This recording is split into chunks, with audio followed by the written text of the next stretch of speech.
ஹாய்ங்க எல்லாருக்கும் வணக்கம். இன்னைக்கு வந்த கேக் ஆர்டர் பார்த்துடலாமா? இன்னைக்கு 3 kgல அணை கேக் தாங்க ஆர்டர் வந்துருச்சு. செய்ய தெரிலன்னு சொல்லிட்டு இப்போ கேக் ஆர்டர் எடுத்து செய்கிற அளவுக்கு ஓரளவுக்கு கற்றுக்கிட்டேன்னு நினைக்கிறேன்.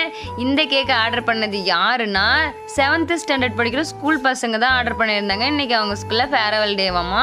அதனால அமௌண்ட்லாம் ரெடி பண்ணிவிட்டு எங்ககிட்ட இவ்வளோ தான் அமௌண்ட் இருக்குது, நீங்கள் செஞ்சு கொடுங்க அப்படின்னு கேட்டிருந்தாங்களா. சரி ஓகே, ஸ்கூல் பசங்க கேட்கும்போது நான் இல்லைன்னுலாம் சொல்ல முடியாது. அதனால் அவங்களுக்காக கம்மி பண்ணி கொடுத்தேன்.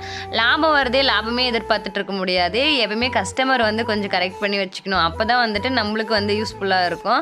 அதனால அவங்க கேட்ட மாதிரியே அவங்களுக்கு அமௌண்ட்டும் கம்மி பண்ணியாச்சு. பாவம் அந்த அமௌண்ட் அவங்க ரெடி பண்ணுறதுக்குள்ளே எவ்வளோ பாடுபட்டாங்களோ அவங்களுக்கு தான் தெரியும். அதுக்கப்புறம் இந்த அணி கேக்கு சிறப்பாக செஞ்சு முடிச்சுட்டு எங்கள் அர்ஷன் குட்டி வேறு அவங்க கிளாஸ்க்கு நான் ஃப்ரீயாக கேக் கொடுக்கணும், எனக்காக கப் கேக் செஞ்சு எடுத்துகிட்டு வா அப்படின்னு சொன்னாங்க.